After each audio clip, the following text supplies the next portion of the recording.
श्री शशि पन्ना आज मुख्य वक्ता के रूप में हमारे यहाँ पधारे हैं।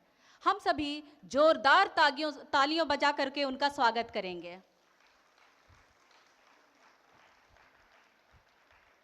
श्री शशि पन्ना ने अपनी उपलब्धियों से यह सिद्ध किया है कि मंजिल उनको मिलती है जिनके सपनों में जान होती है। मंजिल उनको मिलती है जिनके सपनों में जान होती है। पंखों से कुछ नहीं होता, हौसलों से उड़ान होती है। श्री शशि पन्ना वर्ष 2016 में आदिवासियों के विभिन्न मुद्दों पर संघर्ष एवं आंदोलन करते आ रहे हैं। हमेशा से अपनी बातों को मुखरता से रखने के लिए ये जाने जाते हैं। झारखंड के विभिन्न आंदोलन का इन्होंने नेतृत्व किया है। इनमें से मुख्य आंदोलन CNT SPT एक्ट में संशोधन के खिलाफ, रघुवर दास की 1985 स्थानीय नीति के खिलाफ आंदोलन, JPSC में आरक्षण खत्म करने के खिलाफ आंदोलन, पत्थलगड़ी आंदोलन में आदिवासियों के खिलाफ फर्जी मुकदमा दर्ज करने के खिलाफ आंदोलन, भूमि अधिग्रहण संशोधन कानून के खिलाफ आंदोलन, 1932 खतियान आधारित स्थानीय नीति के लिए आंदोलन, नेतरहाट में भूमाफियाओं के खिलाफ आंदोलन व अन्य आंदोलन में नेतृत्व कर चुके हैं। इसके अलावा ये राज्य और राष्ट्रीय स्तर के विभिन्न सेमिनार और कॉन्फ्रेंस में झारखंड का प्रतिनिधित्व भी कर चुके हैं। तेज तर्रार और अच्छी राजनीतिक समझ होने की वजह से मुख्यमंत्री हेमंत सोरेन द्वारा 2019 झारखंड विधानसभा चुनाव में दक्षिण छोटा नागपुर क्षेत्र के लिए चुनावी एजेंडा एवं ड्राफ्ट बनाने के लिए टीम में रखा गया था। 2024 झारखंड विधानसभा चुनाव में मनिका विधानसभा से कांग्रेस पार्टी के प्रत्याशी के तौर पर टिकट के नाम पर अंतिम निर्णय के लिए कांग्रेस पार्टी के स्क्रीन कमेटी द्वारा दिल्ली नाम भेजा गया था। झारखंड में श्री शशि पन्ना का कम समय में अपने संघर्ष के बलबूते बड़े नाम के रूप में उभर कर आए हैं और लाखों लोगों के लिए प्रेरणा स्रोत हैं। मैं श्री शशि पन्ना जी को मंच पर सादर आमंत्रित करती हूँ। साथ में फादर मनोज SJ को भी उन्हें सम्मानित के लिए मंच पर आने के लिए आग्रह करती हूँ।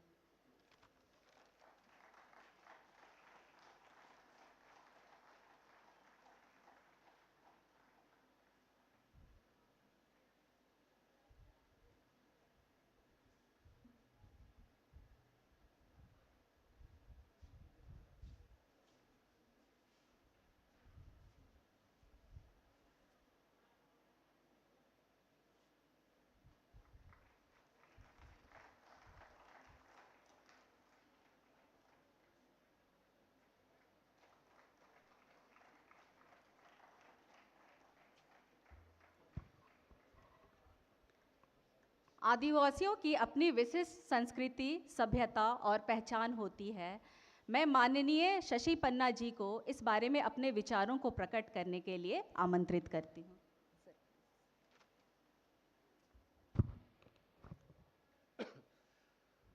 सभी को जोहार और जय यीशु। यहाँ उपस्थित सभी फादरगण, सिस्टरगण और मेरे युवा साथियों, मुझे 2 दिन पहले ही ये सूचना मिली कि ये जो मैजिस का कार्यक्रम होने वाला है, आज की तिथि में मुझे आना है।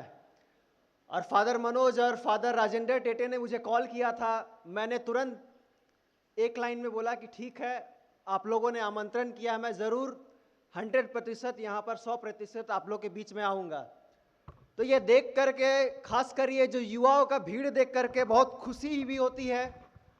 और आप युवा सभी साथियों से ये आग्रह भी करेंगे कि जो मुझे खासकर अभी टॉपिक दिया गया है, आदिवासी संस्कृति एवं उनके पहचान, जो ट्राइबल आइडेंटिटी और ट्राइबल कल्चर के बारे में बताया गया है। हमारे एक डॉक्टर रामदयाल मुंडा, आप लोगों ने नाम सुना होगा, उन्होंने कहा था कि आदिवासियों का बोलना ही गीत है और चलना ही नृत्य है। और जो जिस आपने बहुत लोगों को मैंने देख रहा हूं कि जो पहनावा आप लोगों ने पहन के रखा है वो खुद में एक आदिवासी के पहचान है। और ये आदिवासी महज ये कुछ वर्षों से यही नहीं, ये आदिवासी हम आदिकाल से यहाँ रहते हुए आ रहे हैं। और आदिवासी शब्द में ही ये हमारा पहचान है। आदि जोड़वासी मतलब आदिकाल से वास करने वाले। और जो हमारा संस्कृति, हमारा परंपरा, हमारा रीति रिवाज और भाषा है, ये हमारे आदिकाल से जो हमारे पूर्वज बोलते आ रहे हैं उसे आज भी हम संरक्षण करते हुए आ रहे हैं। तो ये बहुत ही गौरवान्वित पल है। और मैं युवा साथियों को देख रहा हूँ, आज के युवा ही कल का भविष्य है। और ये जो युवा साथी हैं, ये आने वाला भविष्य ये हमारे है। आने वाला 20 से 30 साल या बोले 50 साल ये हमारे कंधों पे ये संवरने वाला है। तो जिस तरह से हमारे पूर्वजों ने संघर्ष किया, चाहे वो बिरसा मुंडा हो, सिद्धू कान्हू चांद भैरव हो, फूलो झानो हो, ये बाबा तिलका मांझी हो, ये सभी ने संघर्ष किया, तब जाकर के ये झारखंड जैसे राज्य का गठन हुआ है और यहाँ आज आदिवासियों का अस्तित्व है। वरना ये राज्य में बहुत पहले से षड्यंत्र रचा जा रहा था कि कैसे आदिवासियों को खत्म किया जाए, क्योंकि ये आदिवासी ही है जो कि हमेशा अपना हक और अधिकार के लड़े हैं। चाहे वो सबसे पहला उलगुलान जो बाबा तिलका मांझी ने जो पहाड़िया विद्रोह किया था उस समय की बात हो, या फिर संथाल हुल हो जहां पर सिद्धू कान्हू चांद भैरव फूलो झानो ने संघर्ष किया और संथाल की धरती को बचाया। इसके बाद तेलगा खड़िया जो कि एक वीर योद्धा थे। बाद में अगर हम देखेंगे तो हमारे बीच में बिरसा मुंडा है। बिरसा मुंडा भी आप जैसे और हम जैसे युवा थे। मात्र 25 वर्ष के समय में उन्होंने अंग्रेजों से लोहा लड़ा और हमारे जल जंगल जमीन के लिए लड़ा और खड़ा हुआ। बाद में जाकर के CNT एक्ट, उन्हीं का बलिदान से, योगदान से CNT एक्ट जो कि हम छोटा नागपुर काश्तकारी अधिनियम से जाना जाता है। तो जो आदिवासी है, ये आदिवासी का इतिहास, ये झारखंड और खासकर आदिवासी, एक अगर हम 28 राज्यों में देखेंगे तो झारखंड इकलौता राज्य है जहां पर हम आदिवासियों का सिर्फ राज ही नहीं बल्कि हम यहाँ आज राज भी कर रहे हैं। और इस राज करने के पीछे एक बहुत बड़ा इतिहास है जो कि पिछला 200-300 साल से गढ़ा हुआ है। और ये इतिहास को बचाना हम युवाओं का दायित्व बनता है। हम भले आज सांस्कृतिक मूल्यों पर बात कर रहे हैं, हम इस बात को जरूर बोलते हैं कि हम आदिवासी का सांस्कृतिक ही आदिवासी का पहचान है। और आदिवासी का जो आप इतिहास देखिएगा, कहीं पर लिखित इतिहास आदिवासी का नहीं मिलता है। आदिवासी का जो इतिहास है आदिवासी का लोकगीत में है। और आदिवासी का जो लोकगीत आपको मिलता है वो सभी उनके भाषा में है। तो हमारे पूर्वज कहते थे कि अगर आदिवासी अपना भाषा बचा लेंगे तो अपना संस्कृति भी बचा लेंगे, अपना इतिहास भी बचा लेंगे, अपना सारा कुछ आदिवासी बचा लेंगे। तो आज भाषा हम लोगों को बचाना है, क्योंकि जिस तरह से आज के दिन में भाषाई अतिक्रमण हो रहा है, लोग हिंदी बोल रहे हैं, अंग्रेजी बोल रहे हैं, लेकिन साथ साथ जो हमारे आदिवासी का जो भाषा है, सभी आज झारखंड में कुल मिलाकर के 33 ट्राइब्स है। कुल 33 ट्राइब में सबका एक अलग अलग भाषा है। उरांव का कुरुक, मुंडा का मुंडारी, संथाल का संथाली, खड़िया का खड़िया, उसी तरह हो से लेकर के सभी आदिवासी समुदाय का अपना अपना भाषा है। और धीरे धीरे इन भाषाओं को बचाने के लिए सरकार के द्वारा भी बहुत सारा कदम उठाया जा रहा है, जो कि शिक्षक संस्थानों में भाषा की पढ़ाई धीरे धीरे शुरू किया जा रहा है। तो अगर हमारा भाषा बचेगा तो संस्कृति भी बचेगी और हमारा इतिहास भी बचेगा। लोग हम नृत्य तो करते हैं, लेकिन आप देखेंगे कि आदिवासी का नेतृत्व में धीरे धीरे कमी आते जा रही है। तो क्योंकि अभी मैं जब यहाँ पर आ रहा था तो वक्ता का मैं नाम नहीं जान रहा हूँ, लेकिन बहुत अच्छी तरीके से वो आदिवासियों के बारे बता रहे थे। वो CNT एक्ट के बारे में मैं सुन रहा था और डिलिमिटेशन परिसीमन आयोग के बारे में भी बता रहे थे क्योंकि ये टॉपिक बहुत इंपॉर्टेंट है आदिवासी नृत्य के साथ साथ आदिवासी नेतृत्व भी जरूरी है। जिस दिन आदिवासी का नेतृत्व खत्म हो जाएगा, समझिए हमारा नृत्य से लेकर के इतिहास सब कुछ खत्म हो जाएगा। और ये कोशिश किया गया है 2014 से लेकर के 2019 के बीच में, जब इस राज्य में रघुवर दास की सरकार थी, उस समय आदिवासियों के बीच चौतरफा हमला था। कभी सीएनटी एक्ट में संशोधन करके हमारे जमीन का अधिकार छीना जा रहा था, तो कभी भूमि अधिग्रहण कानून में संशोधन किया गया, तो कभी आदिवासियों को धर्म के नाम पे लड़ा करके सरना और ईसाई के नाम पर बांटा गया। जेपीएससी में रिजर्वेशन खत्म किया गया। कुर्मी को आदिवासी में शामिल करने के लिए यहाँ के 42 विधायकों और सांसदों ने अनुशंसा किया था। तो ये जो आप देखेंगे 2014 से 2019 तक ये चौतरफा हमला आदिवासी समाज के ऊपर हुआ था, जिसके वजह से हम लोगों को मजबूरन एक होकर के हम लोगों को आंदोलन करना पड़ा और हम लोगों को राज्य में जो रघुवर दास की सरकार थी उसको उखाड़ करके फेंके और हेमंत सोरेन के सरकार को यहाँ पर स्थापित किए। तो अगर हम अभी नहीं जागे तो हो सकता है कि आने वाला समय में जागने के लिए समय नहीं रहेगा हमारे लिए। तो ये अगर हम युवा साथी यहाँ से हम आए हैं तो हम लोगों को प्रण लेकर के जाना होगा कि हम सीखे आदिवासी के बारे में, हम अपना संस्कृति को बचाए और संस्कृति के साथ साथ हमारा जो अधिकार मिला है, जब संविधान में दिया गया है, वो भी बचाना हम लोगों का कर्तव्य बनता है। क्योंकि पहले समाज था, उसके बाद संविधान बना है, और संविधान में जो प्रावधान है वो हमारा समाज के अधीन ही जो था उसी को दिया गया है। आपको आरक्षण मिलता है संविधान के तहत। जो हमारा मूलतः अधिकार अगर देखेंगे तो हमारा जल जंगल जमीन से लेकर के सारा चीज का प्रावधान दिया गया है। जहां तक जमीन की बात है, सीएनटी एक्ट का प्रोटेक्शन भी हम लोग को संविधान का 9वीं अनुच्छेद में मिलता है।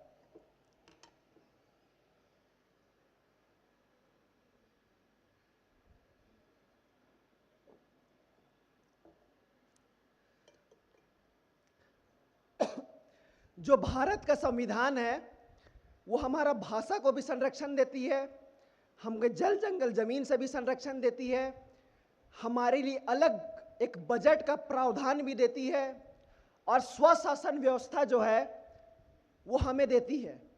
अगर मैं एक एक करके शुरू करूं तो आप लोगों को मैं बताना चाहूंगा, जो भाषा का अधिकार है, भारत का संविधान अनुच्छेद 351 का में ये प्रावधान है कि the medium of instruction till mother in primary level should be mother tongue. कहने का मतलब है प्राथमिक स्तर पर जो हमारा मातृभाषा है उस पर ही पढ़ाई करने के लिए ये संविधान में अधिकार और प्रावधान दिया गया है। इसके साथ जो हमने कहा जल जंगल और जमीन को बचाने के लिए 9वीं अनुसूची जो कि कहता है कि कोई भी कानून अगर 9वीं अनुसूची में डाला जाता है तो उसको एक जुडिशियल रिव्यू नहीं किया जा सकता है। कहने का मतलब है कि सुप्रीम कोर्ट में भी उसे चैलेंज नहीं दिया जा सकता है। तो 9वीं अनुसूची में सीएनटी एक्ट भी है, एसपीटी एक्ट भी है।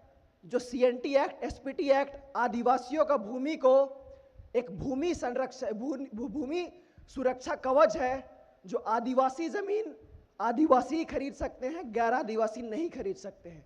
उसको भी संविधान में भी प्रोटेक्शन प्राप्त है। तीसरा मैंने कहा बजट को लेकर के अनुच्छेद 275(1) में यह प्रावधान है कि आदिवासी क्षेत्र में आदिवासियों का विकास के लिए अलग से बजट का प्रावधान दिया जाएगा। ये अलग बजट का प्रावधान ट्राइबल सब प्लान के नाम से जाना जाता है, जो कि केंद्र सरकार राज्य सरकार देती है हम लोगों को अनुदान के रूप में, और ये हजारों करोड़ में ये राशि होती है। उसी राशि से हमारे लिए आदिवासी अनुसूचित क्षेत्र में विभिन्न योजनाओं का क्रियान्वयन किया। ये अनुसूची जो 5वीं अनुसूची है वो भी हम लोगों को भारत का संविधान में अधिकार दिया है यहाँ पर स्वशासन व्यवस्था देने के लिए। हम नारा लगाते थे ना, हमारा गांव में हमारा राज, अबुआ दिसुम अबुआ राज, ये भी भारत का संविधान में है। और पेशा कानून जो खासकर शेड्यूल एरिया के लिए है, आर्टिकल 243(m)(4)(b) में ये प्रावधान दिया गया था कि पूरे देश में त्रिस्तरीय पंचायत चुनाव होंगे, लेकिन जो आदिवासी क्षेत्र है, खासकर अनुसूचित क्षेत्र है, वहां पर विशेष एक्सेप्शन एंड मॉडिफिकेशन के साथ वहां पर पंचायत को मॉडिफाई किया जाएगा। कहने का मतलब यह है कि आर्टिकल 243(m)(4)(b) में पार्लियामेंट को यह पावर दिया गया था कि शेड्यूल एरिया, जो अनुसूचित क्षेत्र है, झारखंड में कुल 13 अनुसूचित जिले आते हैं, उन सभी जिलों में आप पूरे देश में 10 राज्य हैं अनुसूचित राज्य, और झारखंड भी अनुसूचित राज्य में आता है, और झारखंड में जो 24 जिले हैं उसमें से कुल 13 जिला में शेड्यूल एरिया है पूरी तरह से। तो इन शेड्यूल एरिया में पार्लियामेंट ही पंचायत का एक्सटेंशन दे सकता है, वो भी एक्सेप्शन एंड मॉडिफिकेशन के साथ। एक्सेप्शन एंड मॉडिफिकेशन का हिंदी हुआ अपवाद और उपांतरण के साथ। तो यही पावर, यही जो कॉन्स्टिट्यूशन में अधिकार दिया गया था, उसका प्रयोग करते हुए 24 दिसंबर 1996 में यह कानून लागू हुआ। पेशा कानून के नाम से जाना जाता है। ये जो पेशा कानून है, हम आदिवासियों को एक अधिकार देता है, खासकर ग्राम सभा को एक स्वशासन व्यवस्था चलाने के लिए अधिकार देता है। और ये सिर्फ 7 मूलतः, यहाँ पर कुल मिलाकर के टोटल 23 प्रावधान हैं जो कि पेशा कानून में ग्राम सभा को दिया गया है। जब किसी भी तरह से अगर ग्राम अनुसूचित क्षेत्र के बारे में आता है, अनुसूचित क्षेत्र में किसी भी तरह से अगर भूमि अधिग्रहण हो तो बिना ग्राम सभा का अनुमति या सहमति से आप किसी भी तरह का भूमि अधिग्रहण नहीं कर सकते हैं। पेशा कानून में यह भी प्रावधान दिया है कि ग्राम सभा का अनुमति बिना आप कोई भी माइनर फॉरेस्ट प्रोड्यूस नहीं ले सकते हैं। पेशा कानून में यह ग्राम सभा को अधिकार दिया है कि उस क्षेत्र में, उस गांव में जो भी माइनर मिनरल्स है, जैसे बालू घाट हो या स्टोन चिप्स हो, वो सभी ग्राम सभा के अंडर में रहेगा, ग्राम सभा ही नियंत्रण करेगा। पेशा कानून में जो ट्राइबल सब प्लान का पैसा है उसको किस तरह से यूटिलाइज किया जाएगा, वो भी पेशा कानून में ग्राम सभा को अधिकार दिया गया है। इसी तरह का अन्य बहुत सारा प्रावधान ग्राम सभा को दिया गया है। जब यहाँ तक कि माइनिंग लीज लेने से पहले ग्राम सभा से अनुमति लेना अनिवार्य है अनुसूचित क्षेत्र में। तो ये सारा प्रावधान केंद्र द्वारा जो पेशा एक्ट बना हुआ है वो हम लोगों को दिया गया है। खास सिर्फ झारखंड राज्य नहीं, झारखंड जैसे और भी 10 राज्य है वो सभी जगह। लेकिन दुर्भाग्य की बात है कि झारखंड एक अलग राज्य बने हुए 24 साल गुजर गया, लेकिन आज तक पेशा का नियमावली नहीं बना है। ये दुर्भाग्य की बात है। अब ये हम लोग का दायित्व बनता है कि किस तरह से ये एक प्रेशर ग्रुप की तरह युवा साथी को सामने आना होगा और हम लोगों को लागू करवाना होगा हम लोगों का हक और अधिकार लेने के लिए। ये रहा 5वीं अनुसूची। आप लोग रिजर्वेशन के बारे सुने होंगे। हमारा भारत का संविधान जो है वो 4 तरह का रिजर्वेशन देता है। पहला रिजर्वेशन जो है वो रिजर्वेशन आपको शिक्षा के क्षेत्र में देता है, फिर आपका नौकरी के क्षेत्र में देता है। इसके साथ साथ जब आपको नौकरी लग गया तो रिजर्वेशन इन प्रमोशन, ये भी कॉन्स्टिट्यूशन में ये आर्टिकल 16(4) में ये प्रावधान दिया गया है। इसके बाद हमारा आर्टिकल 330 में जो लोकसभा चुनाव होता है उसमें भी आपको पता होगा कि एसटी रिजर्व सीट है। वो भी हमारा भारत का संविधान अनुच्छेद 330 में लोकसभा में आरक्षण देता है। अनुच्छेद 330 के तहत भारत का संविधान अनुच्छेद 332 में ये प्रावधान देता है कि जितना भी राज्य में विधानसभा है वहाँ पर भी आरक्षण हम लोगों को दिया गया है, जिसके तहत झारखंड में कुल 81 सीट है, उसमें से 28 सीट हम लोगों का शेड्यूल ट्राइब यानी कि एसटी लोग के लिए रिजर्व है। तो ये हम लोगों को मूलतः रूप से ये प्रावधान दिया गया है। ये बात बिल्कुल सही है कि हम अपना संस्कृति को कुछ हद तक बचा तो रहे हैं, लेकिन कहीं ना कहीं इस नाच गान के बीच में, इस रील की दुनिया में हमें जो अधिकार दिया गया है वो हम भूलते जा रहे हैं। और हमको लगता है कि ये पीढ़ी अगर अपना अधिकार भूल गया तो शायद हमको लगता है हम लोग आखिरी जनरेशन होंगे आदिवासी के नाम पे। मैं देखता हूं बाकी अन्य राज्य को, मैंने अभी कहा कि 28 राज्य अभी पूरे देश में हैं और झारखंड एक एक्सेप्शनल राज्य है। झारखंड में 2011 का जनगणना के अनुसार 86 लाख आदिवासी लोग यहां पर निवास करते हैं।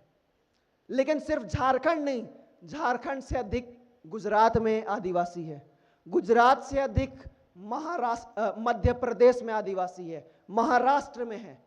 लेकिन आज आप गुजरात चले जाइए, आज क्या आदिवासी का हाल है शायद आप लोग पहचान भी नहीं पाइएगा।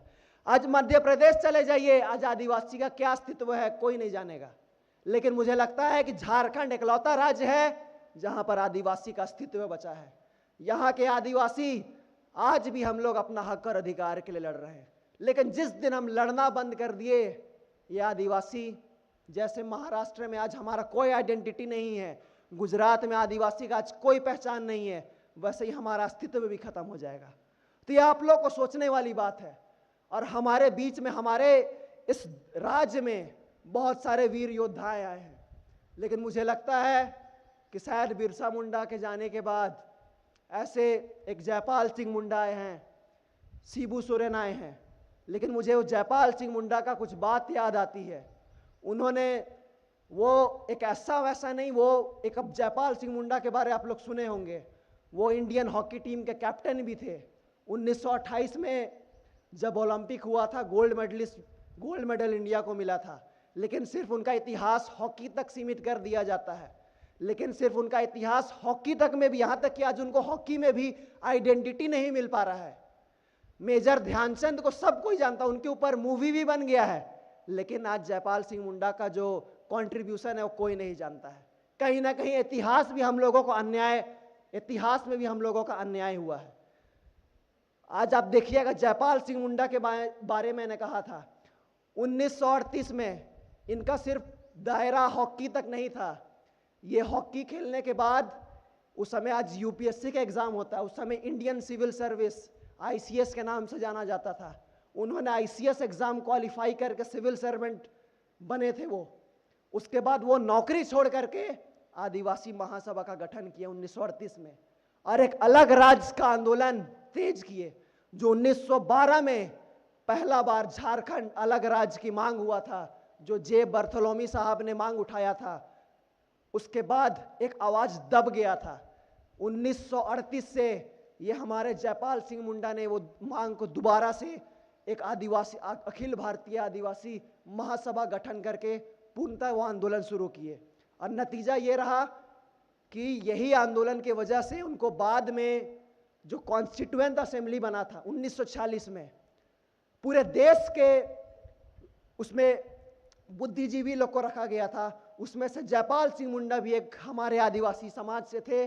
वे संविधान सभा में एक बात बोले थे जिसके बारे में जिक्र करना चाहता हूं, कि जब संविधान सभा में, मुझे वो डेट याद नहीं आ रहा है, लेकिन वो बिल्कुल ही सत्य बात कहे थे कि आप जिसे विकास कहते हैं वो विकास नहीं, विनाश होगा।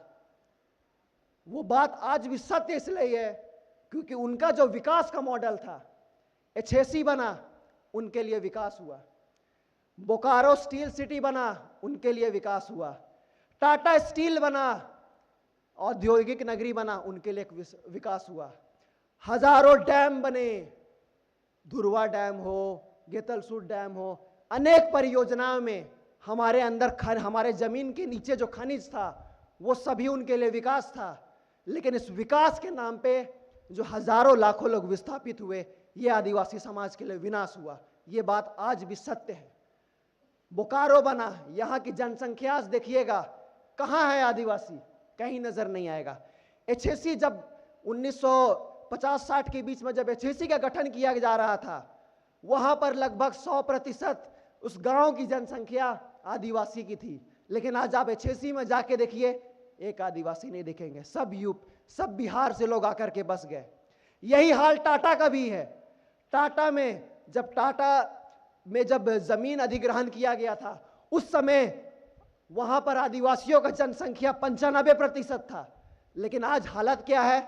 आज वहां पर आदिवासी की जनसंख्या मात्र 5% है।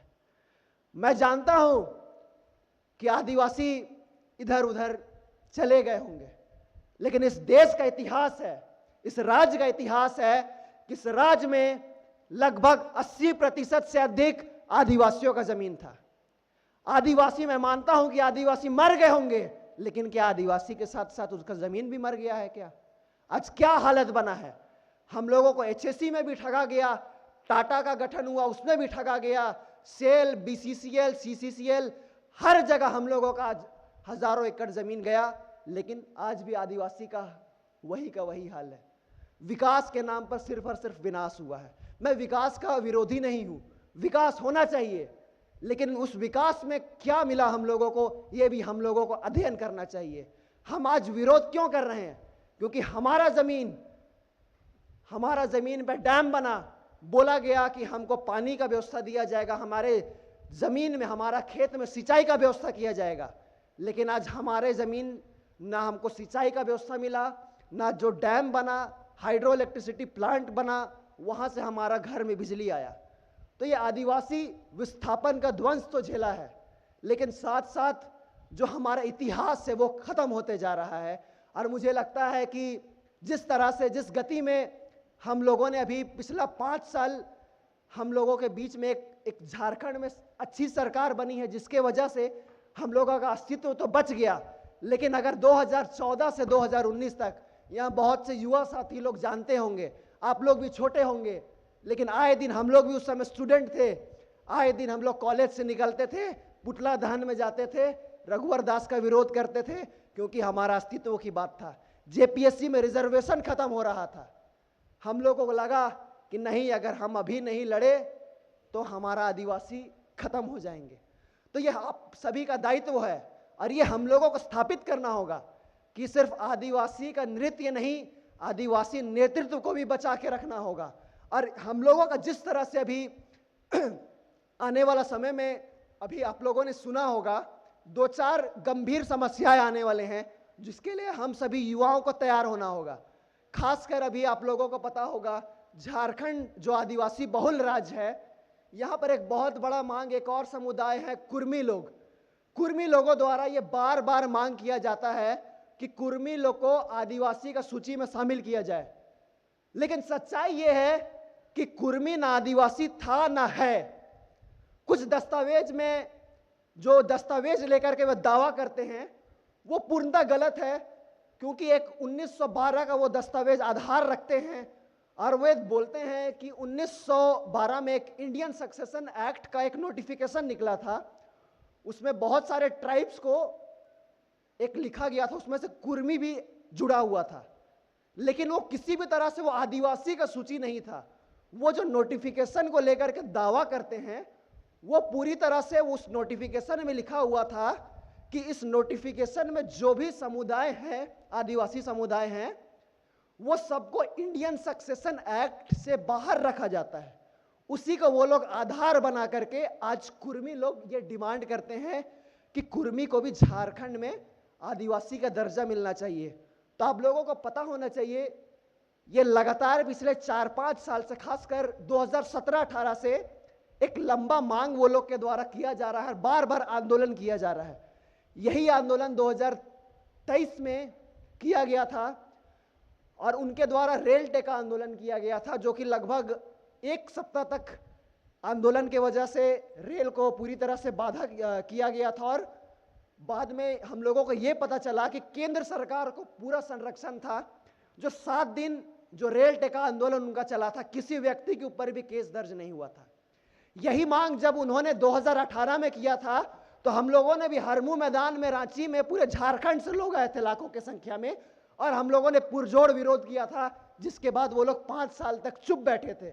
लेकिन अभी फिर से, अभी हाल फिलहाल का बात है कि फिर से अभी कुर्मी लोग राज्यपाल के पास गए हैं, उनके द्वारा एक मेमोरेंडम सौंपा गया है राष्ट्रपति के नाम से कि कुर्मी को दोबारा से अनुसूचित जनजाति की श्रेणी में शामिल किया जाए। लेकिन आप सभी जानते हैं न कुर्मी का भाषा, संस्कृति, परंपरा, रीति रिवाज कुछ भी आदिवासी से मेल नहीं खाता है। जो 1965 में एक लोकुर कमेटी बनी थी, 1965 में लोकुर कमेटी द्वारा कुछ मापदंड तय किया गया था जो आदिवासी, जो अनुसूचित जनजाति में सूची में शामिल होने के लिए होना चाहिए। तो उन 5 मापदंड में किसी भी तरह से कुर्मी लोग नहीं आते हैं। और ये TRI, tribal research institute Ranchi द्वारा भी उसका एक रिसर्च रिपोर्ट में भी क्लियरली मेंशन किया गया है कि कुर्मी किसी भी श्रेणी में नहीं आते हैं। आदिवासी के जो 5 क्राइटेरिया तय किया गया है उसमें आते नहीं हैं। जो उनका लैंग्वेज है वो इंडो आर्यन फैमिली से बिलोंग करता है, और हम आदिवासियों का जो लैंग्वेज है वो या तो द्रविडियन लैंग्वेज फैमिली से बिलोंग करता है या ऑस्ट्रो एशियाटिक लैंग्वेज फैमिली से बिलोंग करता है। इसके साथ साथ जो आदिवासी समुदाय है वो भौगोलिक अलगाव में रहते हैं और दूसरे समुदाय से घुलने मिलने में कतराते हैं। तो ये सभी एक अध्ययन करने के बाद TRI ने रिपोर्ट केंद्र सरकार को भेज दिया है। केंद्र सरकार भी उसकी मांग को खारिज कर दी है, लेकिन फिर भी इनके द्वारा जबरन आंदोलन करके एक प्रेशर ग्रुप बना करके, क्योंकि जनसंख्या उत्तरी छोटा नागपुर में उनका भी अच्छा खासा है, तो एक प्रेशर पॉलिटिक्स करके यहाँ पर भी झारखंड में मणिपुर जैसे हालत बनाना चाहते हैं, क्योंकि मणिपुर में भी ठीक इसी तरह का हालत था। वहां पर कुकी और मैती, कुकी जो है वो आदिवासी समुदाय में आते हैं, मैती है वो आदिवासी समुदाय में नहीं आते हैं, और मैती का जनसंख्या ज्यादा है वहां पर। हाईकोर्ट द्वारा निर्देश दिया गया वहां पर कि मैती को भी अनुसूचित जनजाति की श्रेणी में शामिल करने के लिए राज्य सरकार अनुशासनात्मक इसमें कार्रवाई करने की कृपा करे। तो जिसको लेकर के दोनों समुदाय के बीच में टकराव हुआ, और टकराव इतना भयंकर है कि आज भी मणिपुर में हालत खराब है। और आप लोगों को पता होगा कि वहां पर किस, अभी राष्ट्रपति शासन लग गया है, किस तरह से आदिवासियों को, खासकर आजाद भारत में इस तरह का कभी घटना नहीं हुआ होगा। आदिवासी महिलाओं को नंगा रोड में घुमाया जा रहा था, उनका बलात्कार किया जा रहा था। तो कहीं ना कहीं ये झारखंड में भी कुछ भाजपा जैसे या उनके संगठनों द्वारा ये इस तरह का आंदोलन, इस तरह का मांग को लेकर के एक आग यहां पर भी बिंगुल फूकना चाह रहे हैं, और झारखंड में भी मणिपुर जैसा हालत पैदा करना चाह रहे हैं, ताकि हम लोग झारखंड में आदिवासी और जो मूलवासी एक समुदाय जो कुर्मी लोग हैं वो लोग आपस में टकरा जाए और इसका सीधा लाभ भाजपा व अन्य लोग ले सके। तो हम लोगों को, युवाओं को लड़ना होगा। अगर हम शांत रहेंगे तो हो सकता है कि प्रेशर ग्रुप और वो लोग अपना ताकत, भीड़ का ताकत दिखा करके हो सकता है कि अपना मांग को मनवाने के लिए केंद्र सरकार को घुटना टेकवा दे, क्योंकि ऐसे कई राज्य में हुआ है इस तरह का घटना।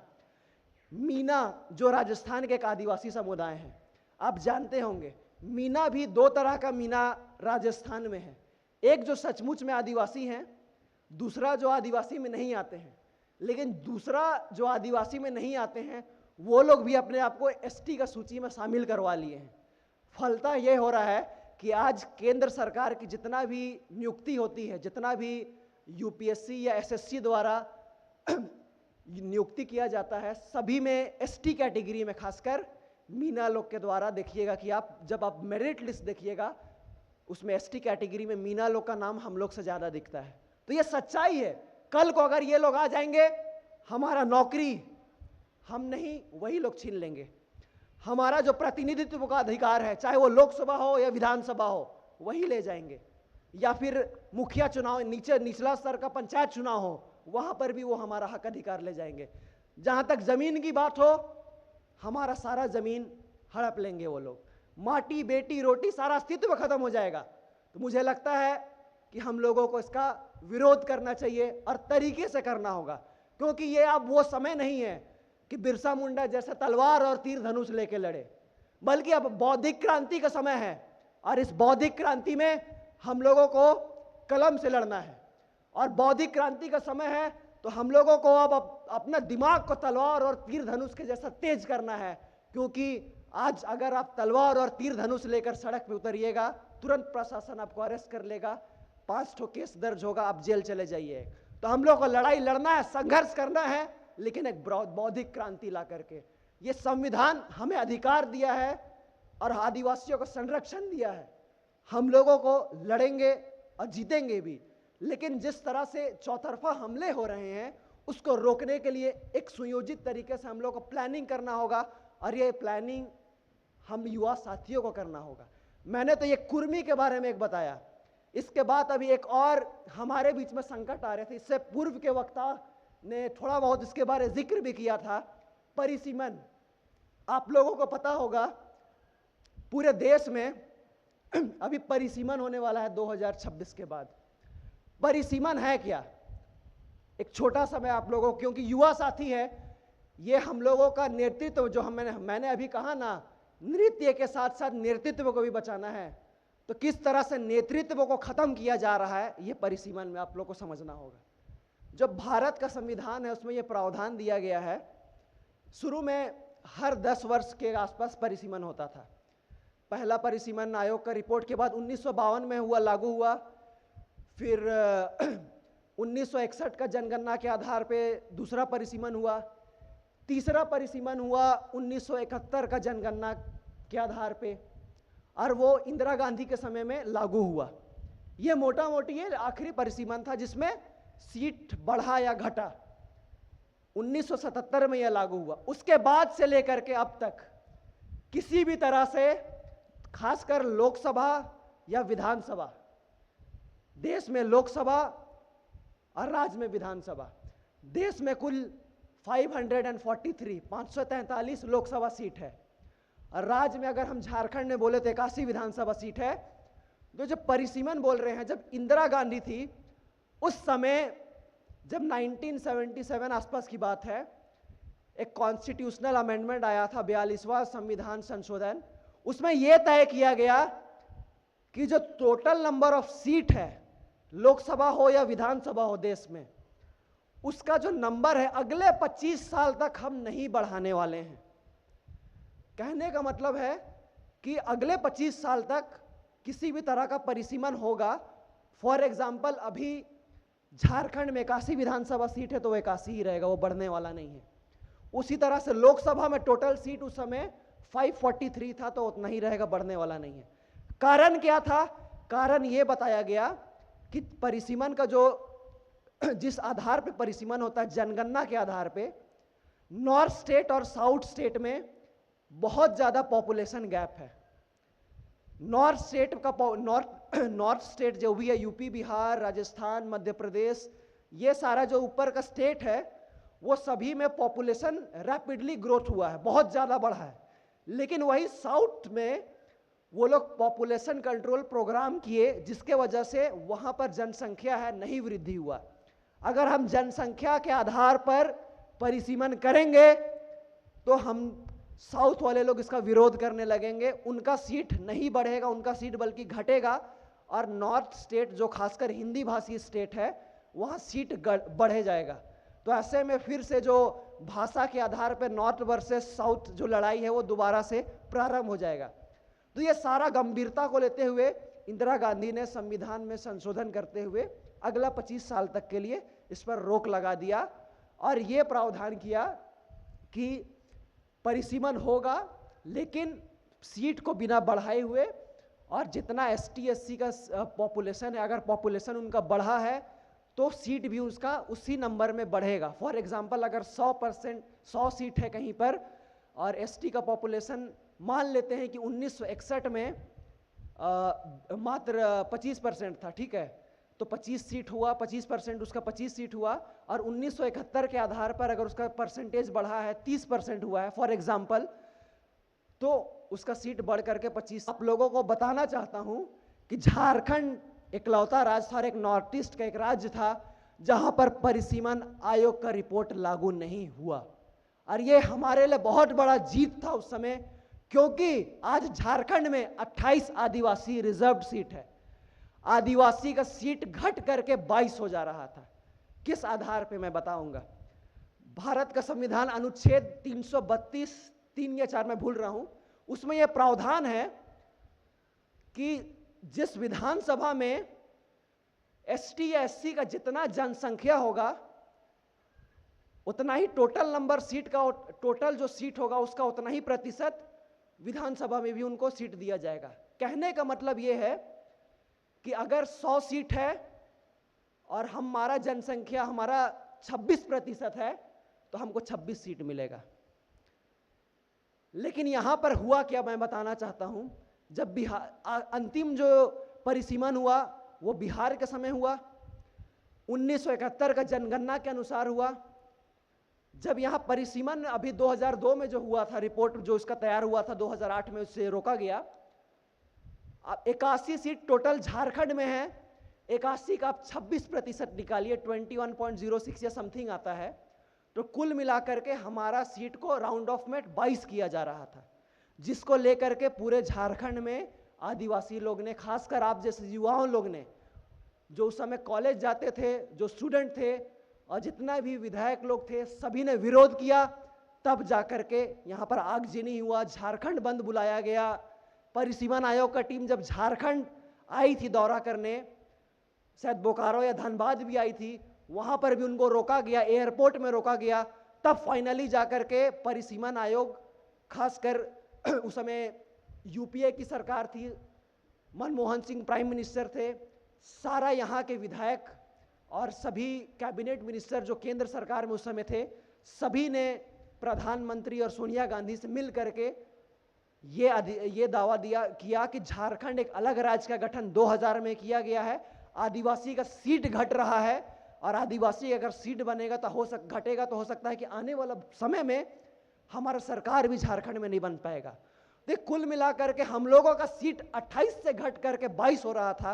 और ये आंदोलन का, जन आंदोलन का नतीजा था कि झारखंड में जो परिसीमन का रिपोर्ट था वो लागू नहीं हुआ।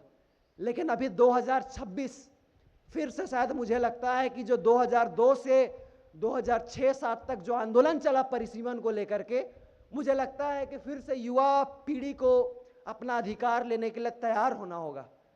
क्योंकि अगर हम लोग अभी नहीं लेंगे, नहीं लड़ेंगे, तो मुझे लगता है सबसे पहले हमारा विधानसभा में प्रतिनिधित्व कम होगा। और यह सच्चाई है कि हमारा जनसंख्या घटा है। जनसंख्या घटा है तो जाहिर सी बात है कि हम लोगों का जो सीट है विधानसभा और लोकसभा में वो भी घटेगा।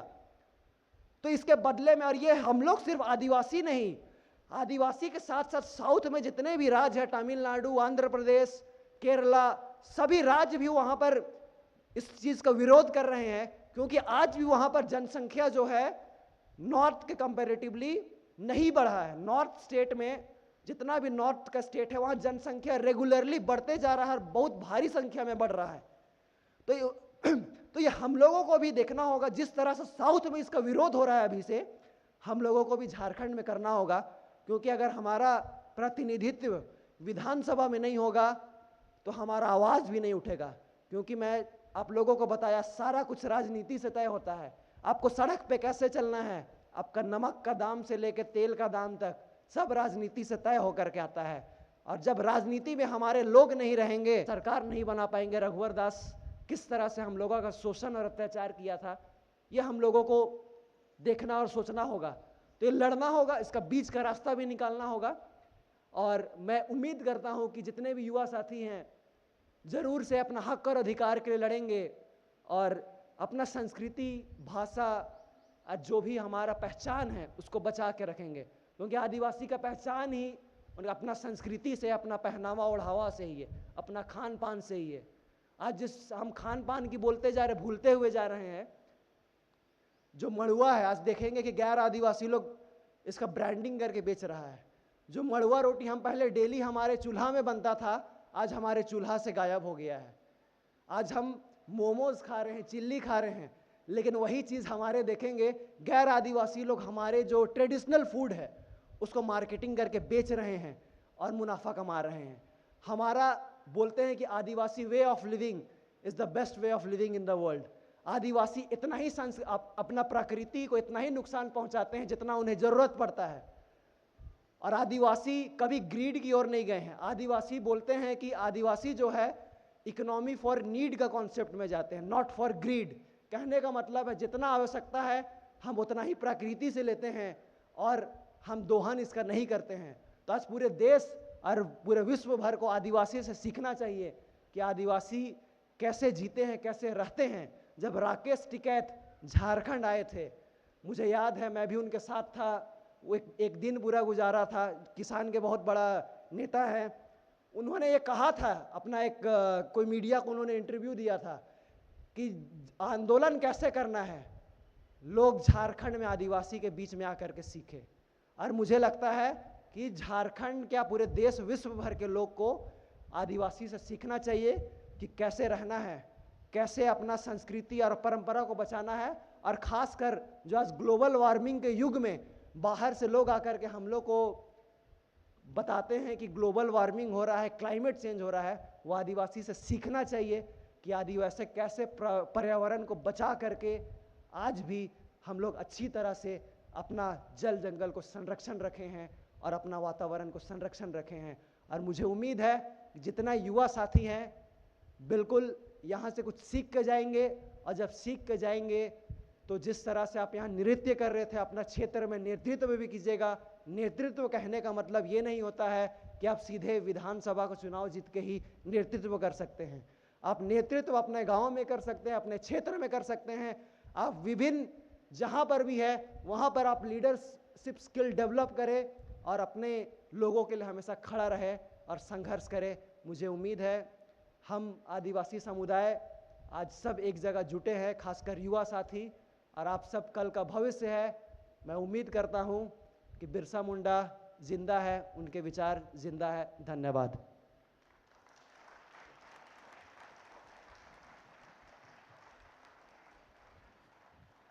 अभी युवाओं के लिए मंच ओपन है। यदि आप सवाल पूछना चाहते हैं तो आप पूछ सकते हैं, और आपका सवाल स्पष्ट और शॉर्ट होना चाहिए। साथ ही मैं शशि जी से आग्रह करता हूं, आप भी शॉर्ट में स्पष्ट जवाब दीजिए।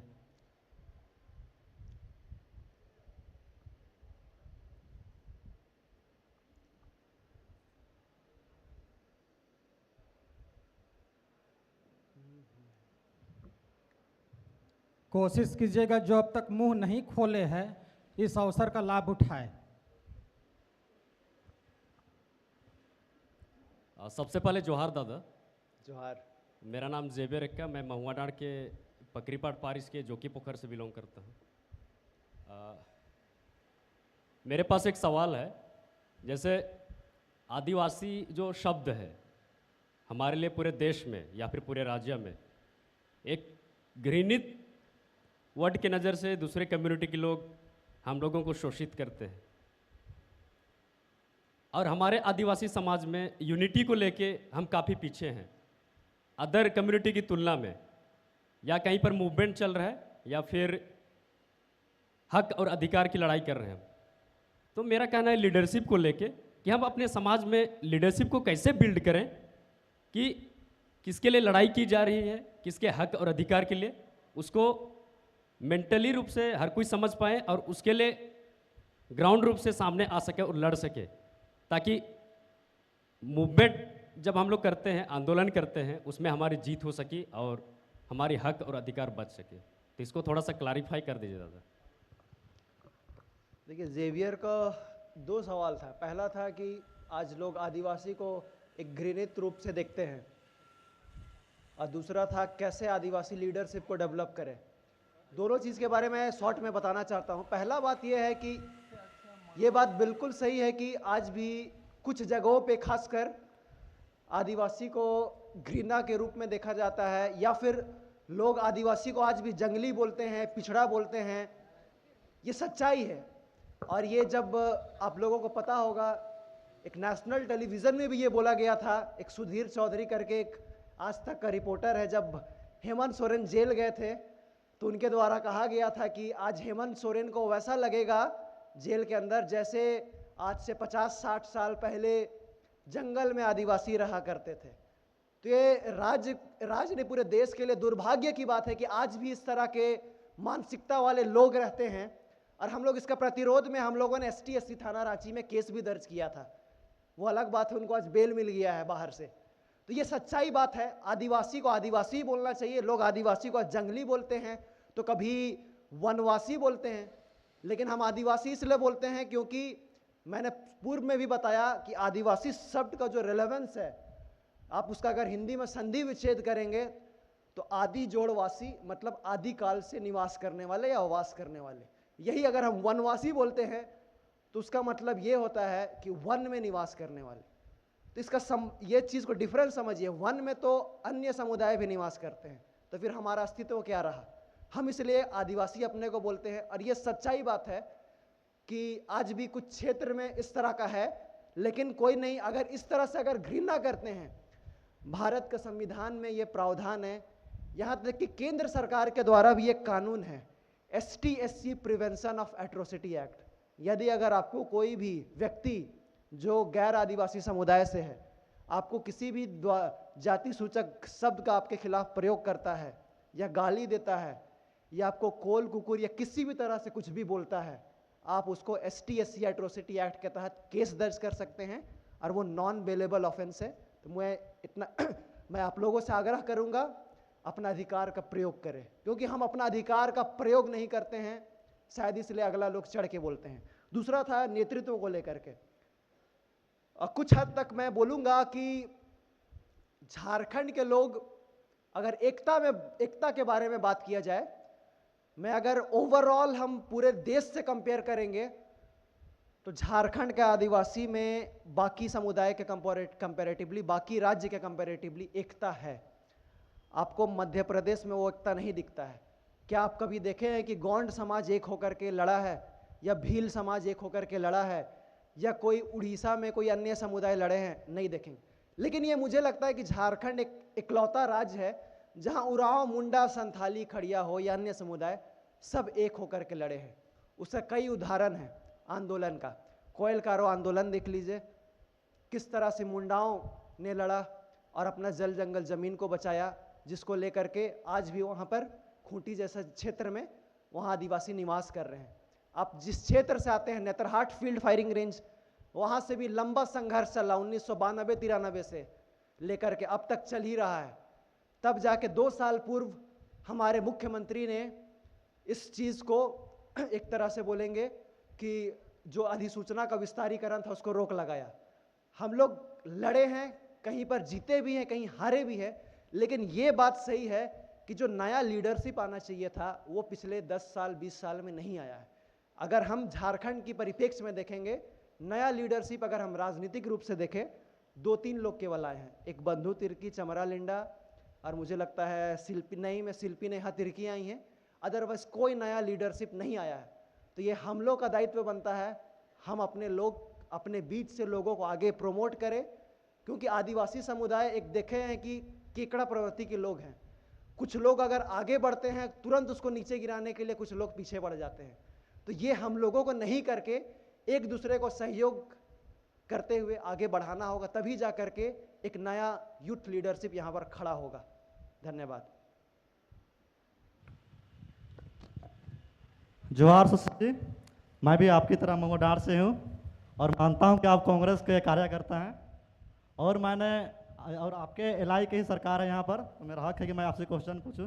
जैसे कि आपके सरकार पिछले 5 वर्ष से यहाँ पर राज कर रही है, इसके बावजूद आप एक भी एग्जाम अच्छा से नहीं करा पाए हैं, चाहे जीपीएस सीजीएल का हो, चाहे नीट पीजी का हो, चाहे जेएसएससी का। यहाँ तक कि 10th का 1 सप्ताह पहले पेपर लीक हुआ है और उसको कैंसिल कर दिया है।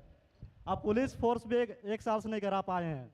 तो ये तो क्लियरली है कि सरकार का फेलियर है। तो मैं बोलना चाहता हूँ कि आप इसको किस तरह काउंटर करते हैं? इतना अधिक फेलियर होते हुए हम आपको अपना आदिवासी मानते हुए वोट देते हैं, लेकिन आप पर कैसे भरोसा करें कि आप हमें सरकार नौकरी, हेमंत सोरेन का तो बात सुन ही चुके हैं, बोलता है कि नौकरी लेकर क्या करोगे, बोलता है। अरे आप कभी अपना पद छोड़ के देखिए, फिर पता चलेगा। तो आप इसका आंसर किस तरह देना चाहते हैं? और फिर दूसरा सवाल, उससे पहले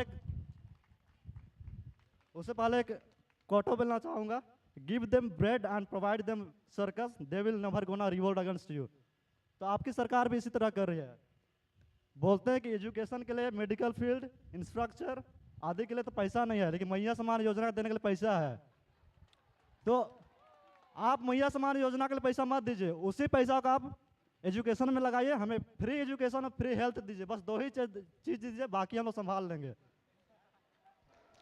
और आप मैया समान का योजना आप जान ही रहे किस प्रकार का लड़कियां उसका इस्तेमाल करिए, बस वे तो रील्स में वैलिडेशन का खोज में रहती है। तो आप क्यों वेस्ट कर रहे हैं उसको आप एजुकेशन में लगाइए, उसको अच्छा बनाइए। जैसे कि दिल्ली के किए थे कि विदेश भेजे थे अपने शिक्षकों को पढ़ाने को, उस तरह बनाइए। तो आप इसका काउंटर किस तरह करना चाहेंगे? ये तो मेरा 2 क्वेश्चन और क्लियरली आंसर दीजिएगा, बात को मत घुमाइएगा थोड़ा, क्योंकि ये आपकी सरकार की एकदम नकारात्मक वो है। बहुत अच्छा सवाल था।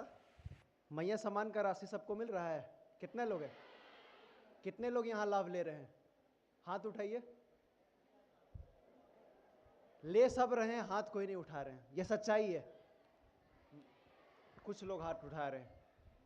पहला चीज, मैं शुरू से मैं आता हूँ, इनका पहला था कि कांग्रेस पार्टी से, ये बात सही है, मैं कांग्रेस पार्टी में हूँ, लेकिन मैं रिसेंटली ही ज्वाइन किया हूँ 2024 ठीक विधानसभा चुनाव से पहले अगस्त के महीने में। मेरा नाम भी गया था मनिका विधानसभा क्षेत्र से उम्मीदवारी के लिए, टिकट के लिए, लेकिन सिटिंग एमएलए वहाँ पर ऑलरेडी थे, तो इसीलिए सिटिंग एमएलए का कांग्रेस पार्टी टिकट कहीं नहीं काटी, इसलिए टिकट नहीं मिला, ये सच्चाई है। और ये बात बिल्कुल सही है, हम 2016 से लेकर 2024 तक मैं सामाजिक और एक सोशल एक्टिविस्ट का रूप में था, लेकिन अब क्योंकि सरकार का अंग हूँ, उस पार्टी में हूँ, तो जिम्मेदारी बनती है कि आम जनता से बीच से जो सवाल उठती है वो सरकार तक हमारा भी दायित्व बनता है कि पहुँचाए। जहाँ तक बात आई बेरोजगारी को लेकर के, ये 100% सत्य है, झारखंड में बेरोजगारी बहुत ज़्यादा है, और एग्ज़ाम भी पिछले 5 साल से नहीं हुआ, ये भी बिल्कुल सच है। लेकिन मैं आप लोगों को बताना चाहता हूँ, झारखंड में जिस तरह से खासकर जेपीएससी का एग्ज़ाम 24 साल राज का हुआ है, कितना जेपीएससी एग्ज़ाम हुआ आप लोगों को पता है? कितना हुआ है? आज तक सिर्फ 8 बार जेपीएससी सिविल सर्विसेज का एग्ज़ाम हुआ। ये दुर्भाग्य है हमारे राज्य का, और उसमें भी पहला और दूसरा में सीबीआई जांच अपना रिपोर्ट दे दिया है। 65 अधिकारियों के ऊपर 65 अधिकारियों को दोषी इसमें माना गया है, ये सच्चाई है।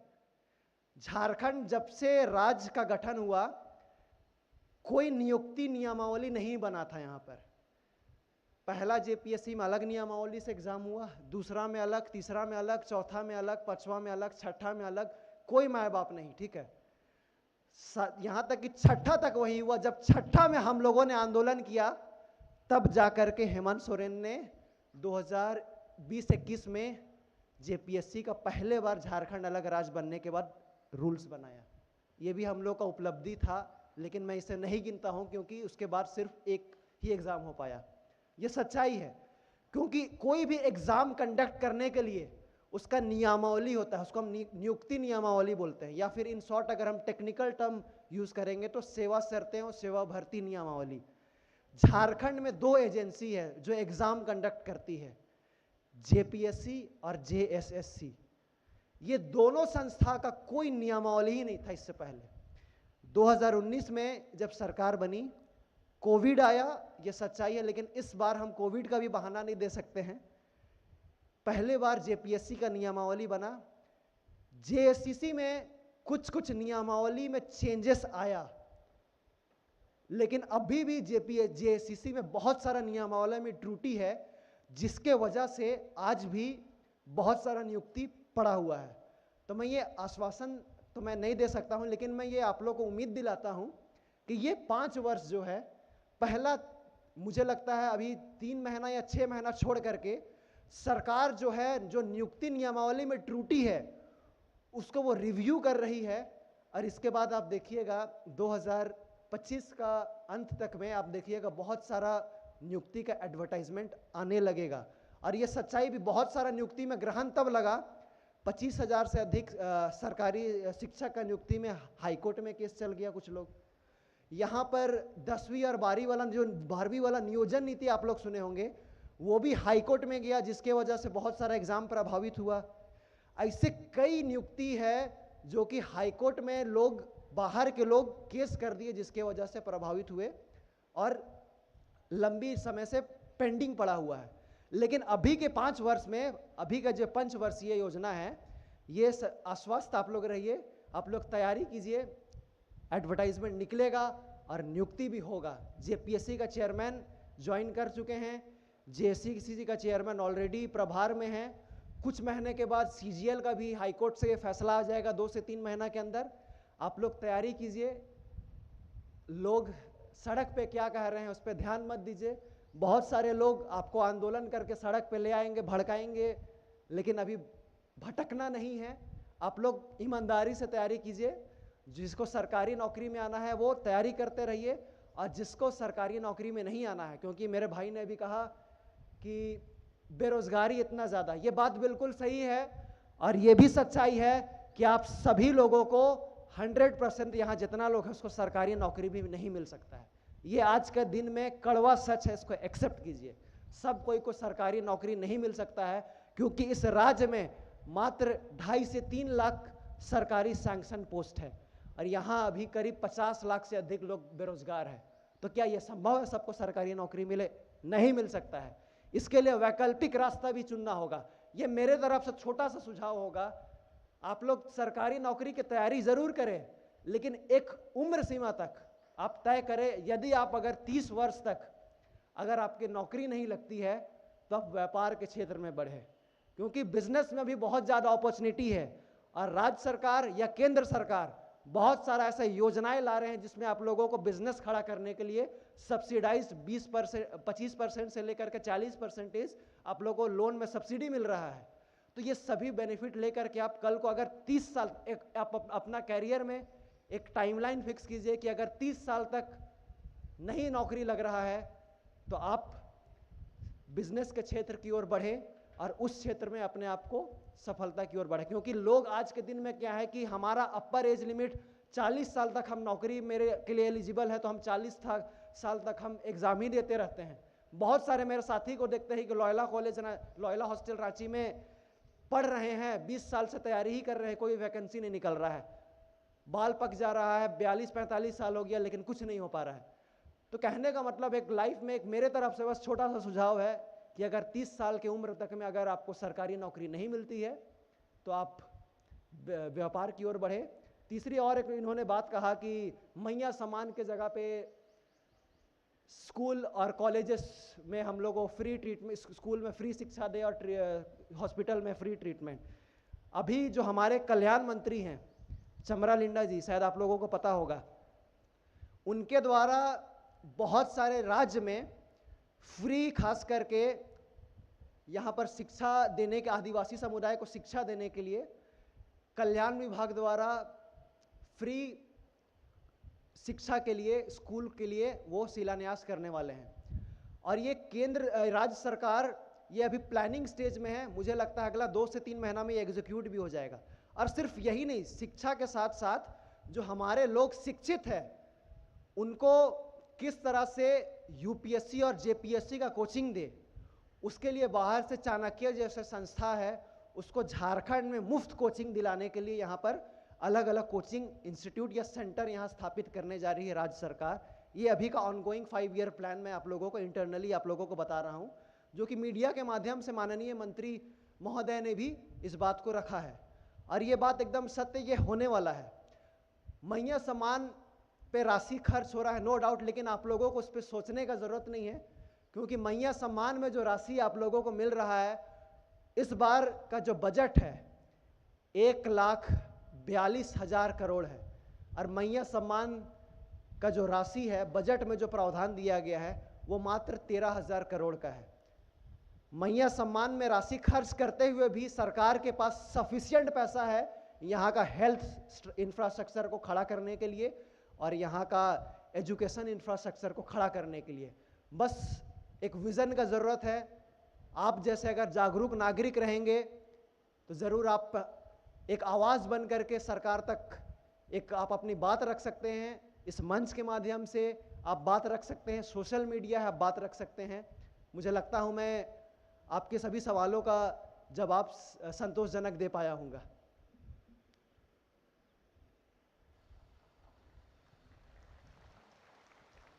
हेलो सर, आपने आदिवासी संस्कार के बारे में बहुत सी अच्छी बातें बोली, पर अभी भी किन्हीं किन्हीं लोग को वेस्टर्न चीज़ें ज़्यादा अच्छी लग रही, जैसे कि एग्जांपल पे भाषा को ही ले लेते हैं। जैसे कि हम लोग यहाँ पे बहुत से लोग हैं जो हिंदी में बात कर रहे हैं, लेकिन हमारे कुछ दोस्त हैं जो यहाँ पे सादरी में बात कर रहे हैं, तो वो लोग हमसे बात करने को थोड़ा सोच रहे हैं कि ये लोग तो हिंदी और इंग्लिश में बात कर रहे हैं और हम तो सादरी में। तो मैं अपने युवा दोस्तों से यही कहना चाहूँगा कि आप बेझिझक हमसे बात कर सकते हैं, चाहे हिंदी में करें चाहे आप सादरी में करें, क्योंकि आप भी आदिवासी है और हम भी आदिवासी, तो हमसे क्या शर्माना। और यहाँ ही नहीं, यहाँ से जाने के बाद भी और एक और सवाल है कि भैया सम्मान योजना कब लागू होगा? मुझे लगता है ये सवाल नहीं था, पहला तो एडवाइस था बाकी लोगों के लिए, मेरे लिए तो सवाल नहीं लगा, लेकिन मुझे लगता है बाकी साथियों के लिए एडवाइस था कि अगर कोई सादरी में बात कर रहे हैं तो उनसे भी आप लोग बात ज़रूर कर लीजिएगा।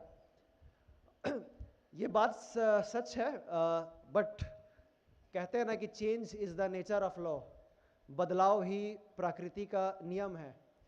आज के दिन में, आधुनिक युग में, हम लोगों को अपना अस्तित्व बचाने के लिए या अपनी आधुनिक युग में बाकी दुनिया से जुड़ करके रहने के लिए मुझे लगता है कि मॉडर्नाइज भी होना है थोड़ा, क्योंकि अगर हम पुराना रूढ़िवादी व्यवस्था में ही रहेंगे तो शायद मुझे लगता है कि हम लोग बहुत पीछे रह जाएंगे, आदिवासी समाज पीछे छूट जाएगा। तो मुझे लगता है कि मॉडर्नाइज होना है, अडॉप्ट करना है, ये आज का नीड है। क्योंकि अगर आज के दिन में आप इंग्लिश नहीं जानिएगा या हिंदी नहीं जानिएगा, केवल अपनी जो आदिवासियों का अपना भाषा है वही बोलिएगा, तो मुझे लगता है कि आज के युग में आप थोड़ा सा आउटडेटेड हो जाएंगे। सच्चाई बात है ये। लेकिन हम लोग को साथ में क्या करना, अपना आज का युग के साथ साथ हमारा जो भाषा है उसको भी बचाना है। तो दोनों को बैलेंस करके चलना है, दोनों तराजू में एक तरह से बैलेंस करके चलेंगे, तभी हम आज के जीवन में सरवाइव कर पाएंगे। क्योंकि चार्ल्स डार्विन ने कहा था कि सर्वाइवल ऑफ द फिटेस्ट, जो इस दुनिया में जो जैसा प्रकृति में है वैसे अगर हम सरवाइव कर पाएंगे तभी हम यहाँ हमारा अस्तित्व रहेगा। इंग्लिश भी सीखना है, हिंदी भी सीखना है, और जो हम सादरी बोलते आ रहे हैं या नागपुरी या मुंडारी या कुड़ुख कुछ भी हम बोलते आ रहे हैं, अपना भाषा को ही बचा के चलना है। तो ये बैलेंस करके चलना है। दूसरी बात, मैया समान के साथ साथ भैया समान के बारे बोले, सरकार द्वारा ऐसा कोई योजना नहीं लाया जा रहा है, ये मैं आप लोगों को स्पष्ट कर देना चाहता हूँ। जोहार दादा, मेरा नाम अभय केरकेटा, हम महुआडांड पारिश से है। आपसे पहले मिले थे महुआडांड डाक बंगला में, एक छोटी मीटिंग थी, आपको व्हाट्सएप भी किए थे, उसको दिखाए थे कि मेरा ये काम है दादा बोलकर। मेरा कहना है दादा, हम लोग तो ये उस घेराबंदी योजना को ले लिए थे, लेकिन कुछ दिन मतलब फिलहाल 1 ही साल हो गया पूरी वेट किया हुआ, तो उसमें से शायद विधायक वो कार्यकर्ता उन लोग उसमें से हटा दिया गया। हम लोग का जो योजना को अपने लोग ऊपर नाम चढ़ा दिया गया था। तो हम यही आपसे पूछना चाह रहे हैं, अगर से हम लोग का आदिवासी ये क्रिश्चियन में हम लोग बड़े पद पे नहीं रहेंगे तो किसका साथ, किससे हम लोग मदद मांगेंगे? सवाल का जवाब देने से पहले डिस्क्लेमर है कि ये हम लोग का निजी वार्ता था एक जगह में, लेकिन जो इनका सवाल था हमको लगता है मंच में नहीं बोलना चाहिए, लेकिन एक सवाल इनका लोग को समझ में नहीं आया होगा। महुआडांड प्रखंड में ईसाई कब्रस्तान घेराबंदी करने के लिए झारखंड सरकार द्वारा कुछ फंड पास हुआ था, मिला था, कार्य प्रारंभ भी हुआ था, लेकिन उसके बीच में कुछ विधायक के कुछ लोगों द्वारा इसको रद्द करवा दिया गया था। तो मैं अभय को जानकारी के लिए मैं देना चाहता हूँ कि बताना चाहता हूँ जानकारी के लिए कि जिस योजना को रद्द कर दिया गया था उसको हम लोगों ने लग भीड़ करके पुनः से रीअलोकेशन करवा दिया है, और उसका नोटिफिकेशन मेरे पास होगा, मैं आपको व्हाट्सएप में भेज दूंगा। क्लियर है?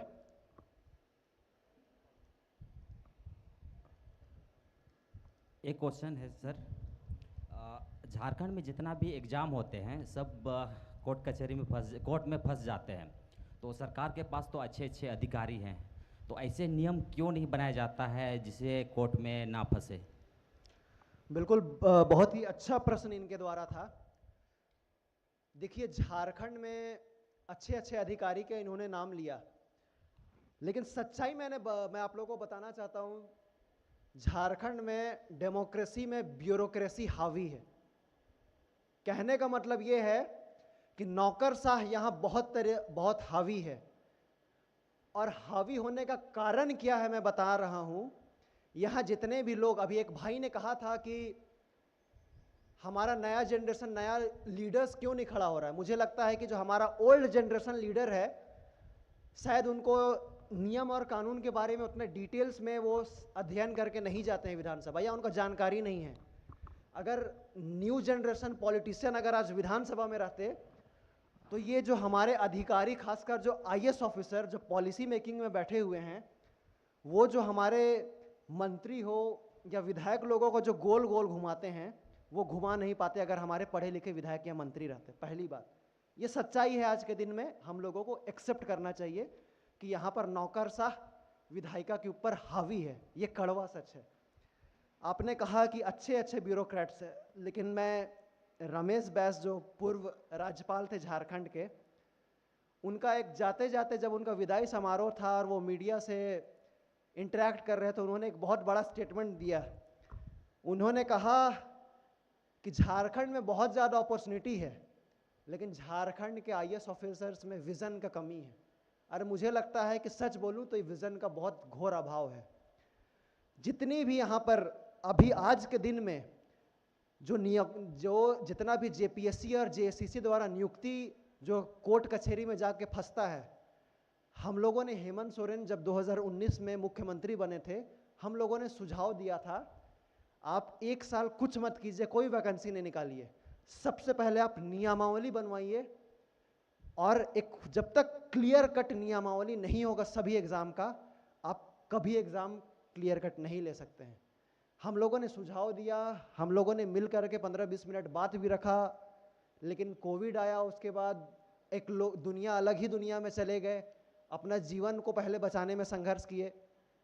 लेकिन ये सच्चाई अभी भी है, अभी भी हम लोग फिर से एक प्रतिनिधित्व बहुत जल्द मिलने वाले हैं माननीय मुख्यमंत्री से, और हम लोग कुछ सुझाव देने वाले हैं, खासकर जेपीएससी और जेएससीसी में जो नियुक्ति नियमावली है उसको लेकर के, क्योंकि इसमें अभी भी बहुत ज़्यादा त्रुटि है। कल को एक पक्ष हाईकोर्ट में जाएंगे, फिर से वो 5 साल लटकेगा, सरकार का बदनामी होगा कि हम 5 साल में एक भी नियुक्ति नियमावली, हम भी एक भी नियुक्ति परीक्षा नहीं ले सके। तो ये हम लोग का प्रयास है, आप भी संज्ञान में लिए, और मुझे लगता है कि कलेक्टिवली सिर्फ हम, मेरा नहीं, आप लोगों का भी ये दायित्व बनता है कि सरकार तक अगर पहुंचना है तो आप लोग भी एक, आज बहुत बड़ा सूचना तंत्र है, सोशल मीडिया, ट्विटर आप लोग भी यूज़ कीजिए। माननीय मुख्यमंत्री रेगुलरली ट्विटर को देखते हैं, पढ़ते हैं, सिर्फ इंस्टाग्राम में रील पोस्ट ना करें, ट्विटर में भी आप अपना भावनाओं को व्यक्त करें, और सरकार को ये बताएं कि ये परेशानी हम युवाओं के साथ है, आप इसका जल्द से जल्द समाधान करें। और जो बस हमारे बस की बात रहेगी, हम लोग मुझे लगता है अगले ही हफ्ता माननीय मुख्यमंत्री से मिलेंगे। अगर कोई आप लोग इच्छुक हो जाने के लिए, तो एक प्रतिनिधित्व हम लोग यहाँ से एक डिसाइड कर ले, एक प्रतिनिधित्व हम लोग जो 5 सूत्री या 10 सूत्री मांग है, हम लोग माननीय मुख्यमंत्री को हम लोग दे, जिससे कि जो युवाओं की जो भावनाएं हैं, खासकर जो आज लोग बेरोजगार पड़े हुए हैं, उस भावनाओं को हम उनके सामने समक्ष रख सके। तो ये एक ओपन है, फादर लोग हैं जो भी, अगर एक सूची बना के देंगे तो हो सके तो। अभी विधानसभा सत्र चल रहा है, हम कोशिश करेंगे माननीय मुख्यमंत्री से अपॉइंटमेंट लेकर के आप लोगों का प्रतिनिधित्व मंडल को भी मिलवाए। धन्यवाद। जोहार दादा, मैं इधर लेफ्ट, मैं बोकारो पारिस से हूँ, और मेरा सवाल है रोजगार के विषय पे कि झारखंड में इंडस्ट्री और कंपनीज तो है, बट अदर स्टेट से आकर इस इंडस्ट्रीज में अदर लोग लाभ उठा रहे हैं, और हमारे झारखंडी जितने भी निवासी हैं उनको मौका नहीं मिल रहा उस जगह पे। इस विषय पे 1932 का खतियान भी लागू करने का आवाज़ उठाया गया था, लेकिन इसे लागू नहीं किया गया अच्छी तरीके से, और इससे हमें, हमारे झारखंड के निवासी को फ़ायदा नहीं हो रहा है। इस पे आप क्या बोलना चाहिएगा? भाई का प्रश्न का जवाब मैंने अपना वक्तव्य देने समय भी कुछ बातों का जिक्र किया था कि झारखंड के साथ ऐतिहासिक अन्याय हुआ है, ये सच बात है। जब सीसीएल और बीसीसीएल का गठन हुआ तो उसमें काम करने के लिए लेबर बिहार से बुलाया गया। ये दुर्भाग्य, बल्कि हमारे लोग क्या लेबर उपलब्ध नहीं थे, यहाँ पर थे। ये दुर्भाग्य है, बोले या अन्याय हुआ है ये सब हमारे साथ। उस समय ये कहा गया कि झारखंड के जो लेबर है वो स्किल्ड नहीं है, अनस्किल्ड है। ठीक है, अगर अनस्किल्ड है तो आप उसको स्किल्ड बना करके उस क्षेत्र में लाते, पहला बात। दूसरा बात, झारखंड सरकार ने, खासकर हेमंत सरकार ने ही प्राइवेट सेक्टर में 75% रिजर्वेशन को लेकर के एक बिल विधानसभा से पास किया था। ये लागू भी हुआ था, लेकिन ये 2024 का बात है, आज से 6 महीना पूर्व हाईकोर्ट इसको अनकॉन्स्टिट्यूशनल कह करके खारिज कर दिया। ये हमारे लिए ही दुर्भाग्य है। अन्य राज्य